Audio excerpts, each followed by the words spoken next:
Production funding for Behind the Headlines is made possible in part by the Bartlett Area Chamber of Commerce and its member, First Tennessee, serving our Mid-South community with financial services for over 150 years, offering innovative products and services that provide value and convenience throughout your life and the life of your business. the WKNO Production Fund, the WKNO Endowment Fund, and by viewers like you. Thank you. The fight over de-annexation tonight on Behind the Headlines.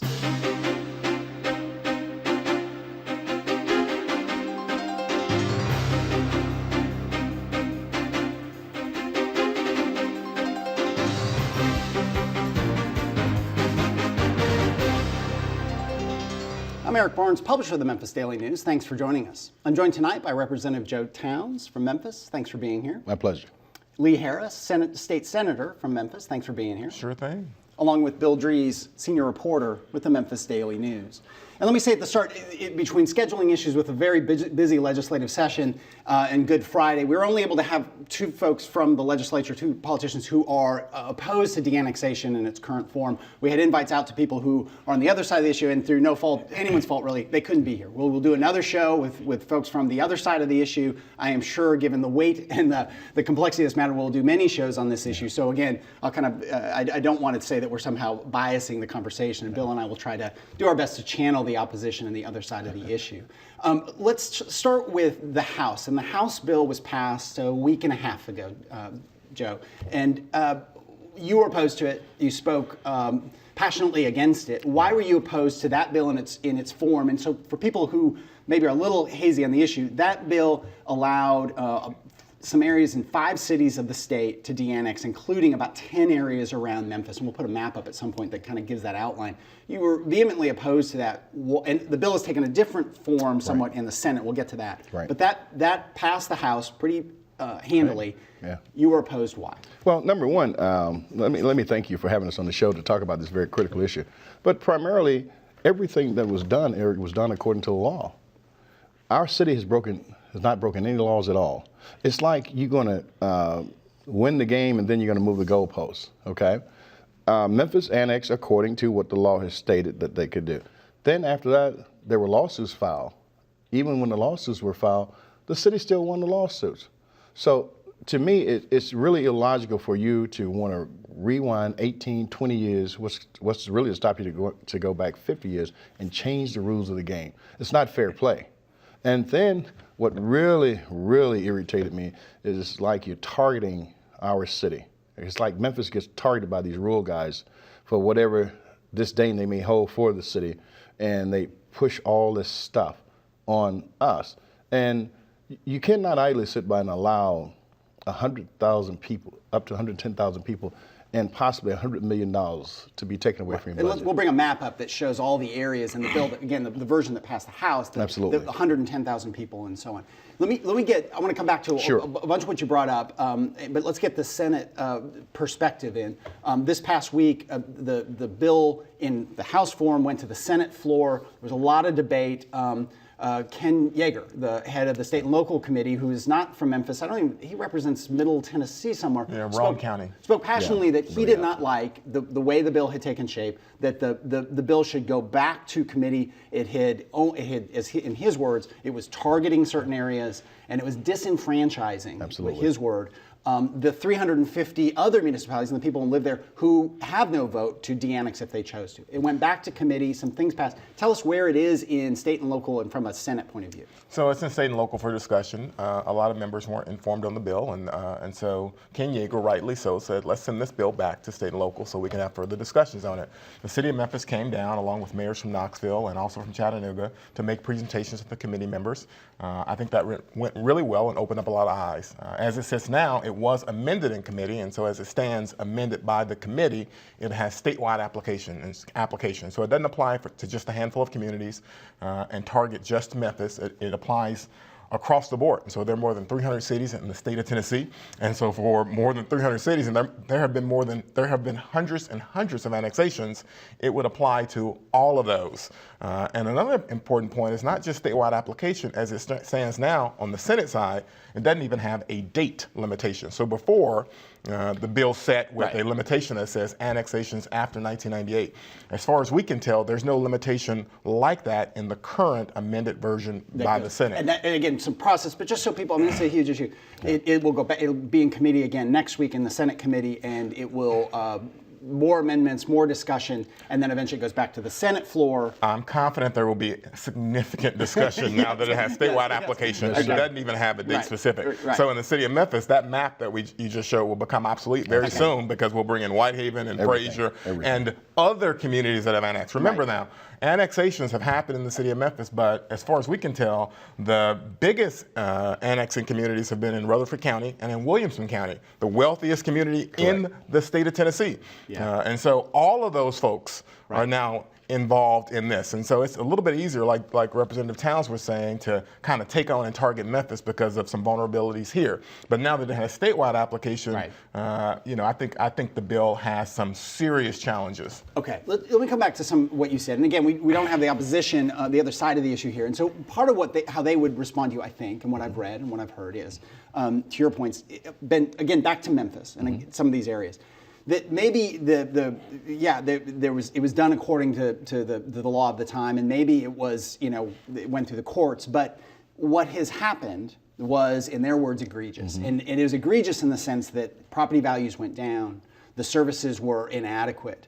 It drove people out of those annexed areas. It hurt those areas badly to be annexed by the city of Memphis. What do you say to them?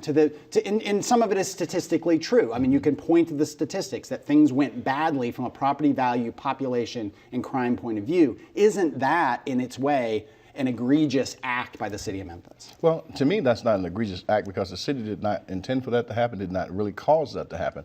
Now, property values, and I think Representative Carter used the example of the property values, but to me, the time frame he was using is when the property values went down across the country.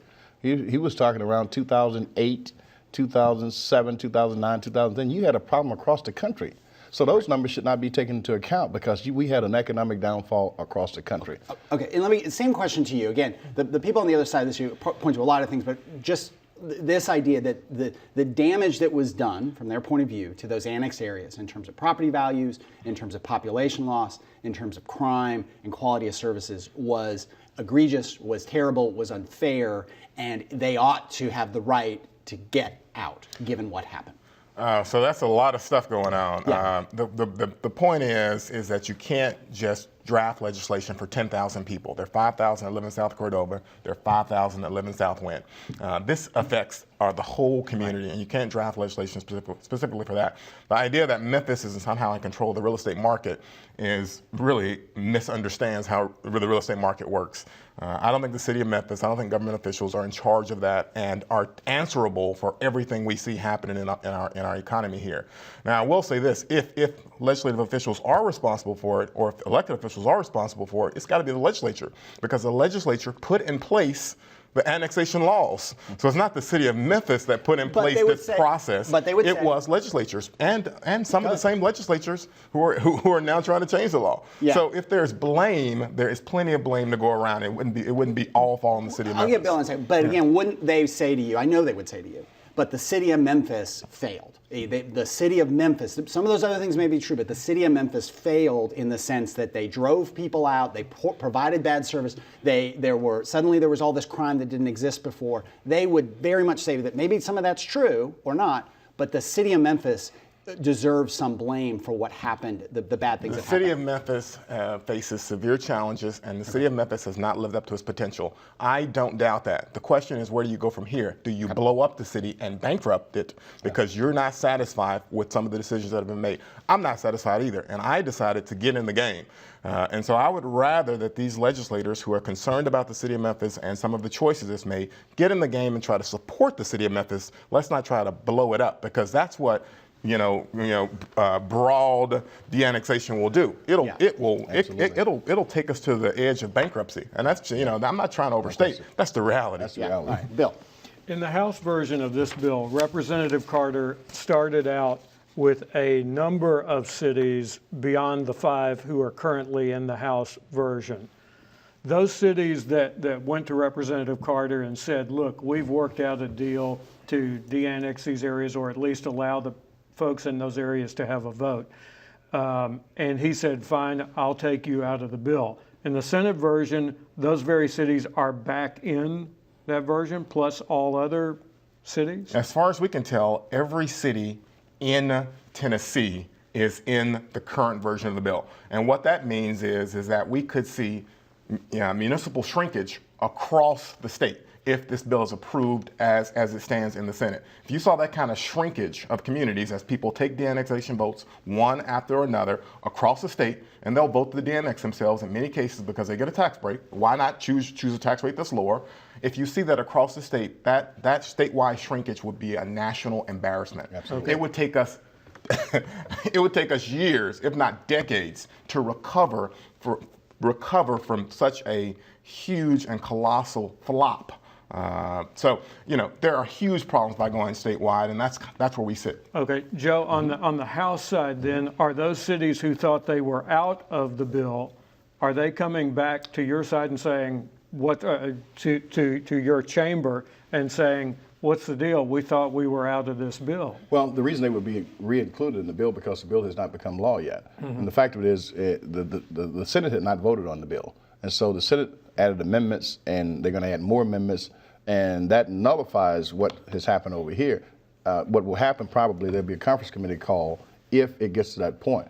I don't think it'll pass in the House version. I mean, the Senate version will pass in the House again because, as the Senator actually indicated, everyone is included at this point. So everyone now begins to feel the gravity of losing money, losing revenue, losing population, and I don't think it's going to pass, which is going to actually, to me, just illuminate the hypocrisy of the House. Well, and Senator Yeager was adamant that he felt like it should apply to all cities, Absolutely. and Representative Carter was just as adamant that these were what he felt to be egregious annexations that applied to these 5 areas only. Let me share this with you about annexation. NCSL, National Caucus of State Legislators, that's all of us across the country, 7,000, however many.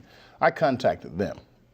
And I asked them to research historically when has something like this ever occurred. And the answer was it has not ever occurred at all. In any community or on this kind of scale? In any community is what they gave me. Yeah, I don't think this. Okay. I think we are breaking new ground, and we're breaking new ground without any kind of plan in place. And just a couple points here. One is to remember what is he thinking. What is been suggested as egregious behavior is the fact that the city of Memphis didn't come to a representative in the House of Representatives and say, okay, let's negotiate, right? Let's negotiate what our community will look like going forward for the future. That is bad public policy.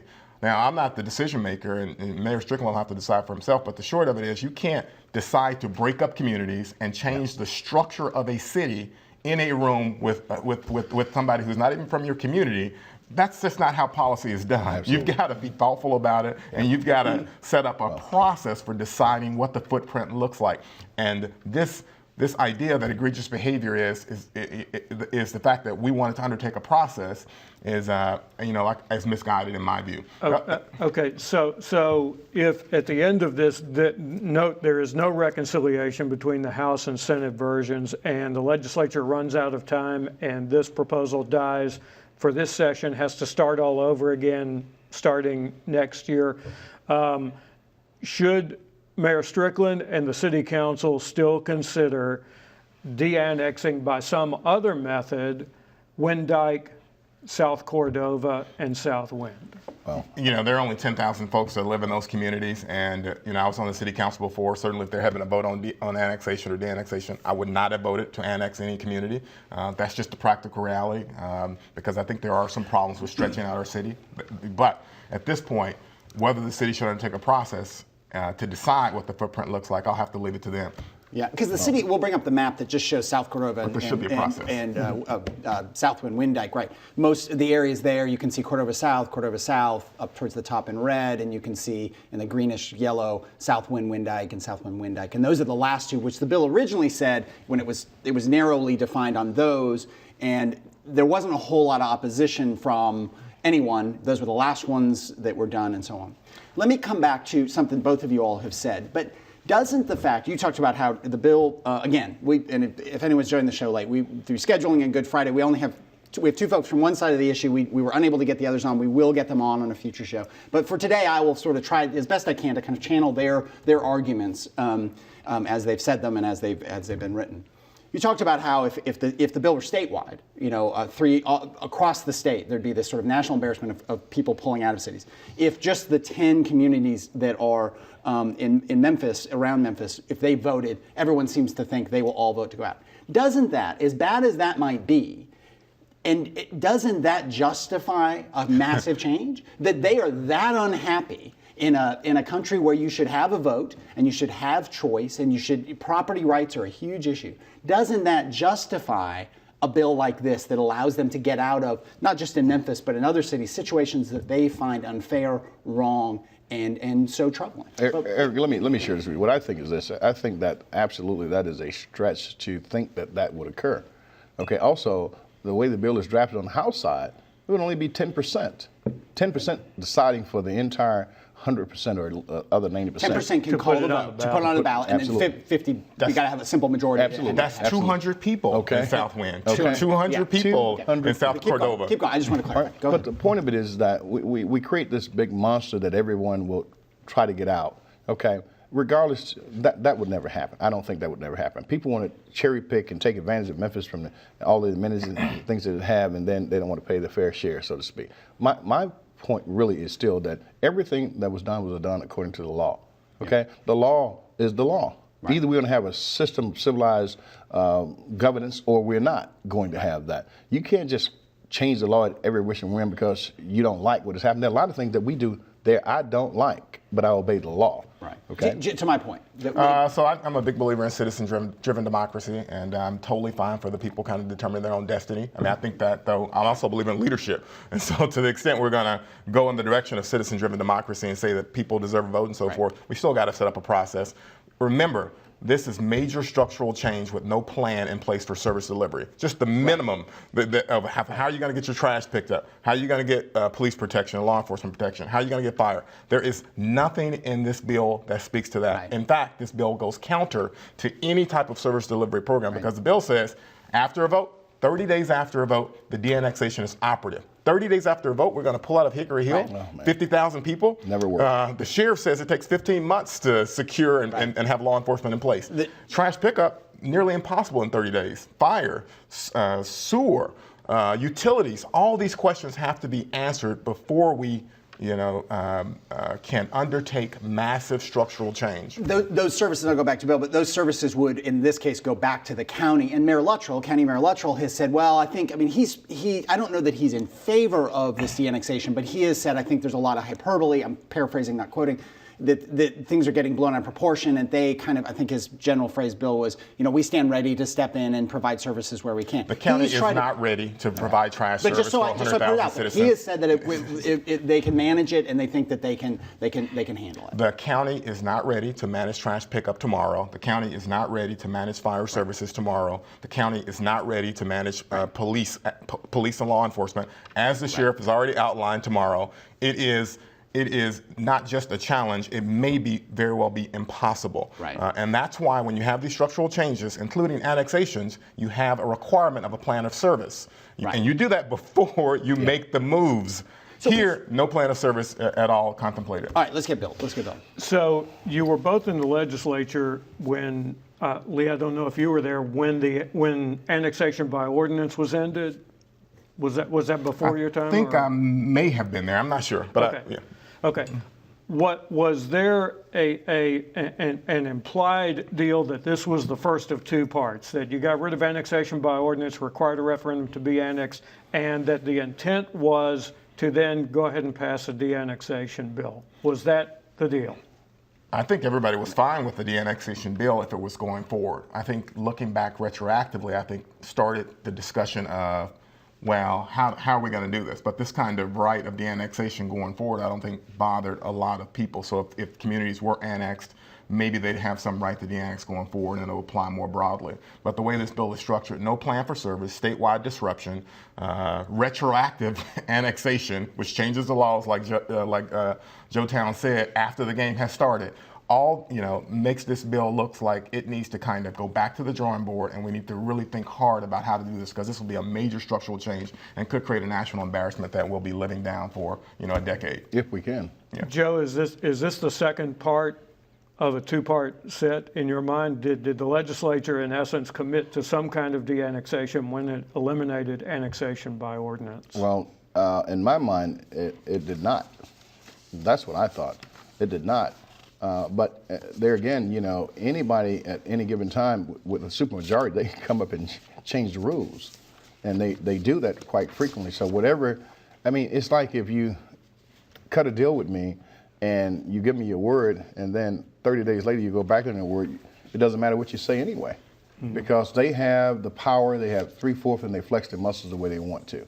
Okay, number one, the insult is that this guy that's actually leading this charge is not even from this area. He doesn't know the dynamics of our community. He doesn't care about the dynamics of our community. You're impacting business. We're talking about the annexation, but this impacts business. This impacts taxes. This impacts our bond rating. This impacts how people look at us around the world and around the country. This is very serious, as the senator said, economic structure change for us as well. We can't afford that. No one can afford money or population to be lost like that. So how did we end up with the 1998 date? Was that someone was that the sponsors trying to round up the votes, and there was another part of the state that had been annexed in 1998 where this was still an issue? Or? I cannot answer that question. And when I found out you had 1998 in there, it just blew my mind. I offered an amendment that would take it back to 5 years. I'm not for giving up any territory. I'm not for giving up any I'm not for de-annexation at all. That's my position. But I did draft an amendment that would take it back to 5 years, okay, which may have covered Southwind and a couple other places, okay? But I still, that's just a compromise. But that amendment failed. Where he came up with 1998, 20 years ago, I have no clue. Well, and I think if we bring the map back, all the 10 areas that are on there are since 98. The oldest of them is 98, Hickory Hill, 98. So some people have said, well, that's a little suspicious that that's the date that ended up in the bill when it's the beginning of major de-annexation, annexation in Memphis. And one of the issues is all this, at least the conversation in Memphis, is driven by 10,000 people, Southwind and South Cordova, and everybody says, let's figure out a process. Let's try to de-annex them some kind of way. Everybody's fine with that as long as there's a process in place. Those other communities, though, seem to become necessary to withstand some sort of legal challenge, right? Because Southwind and South Cordova, of course, are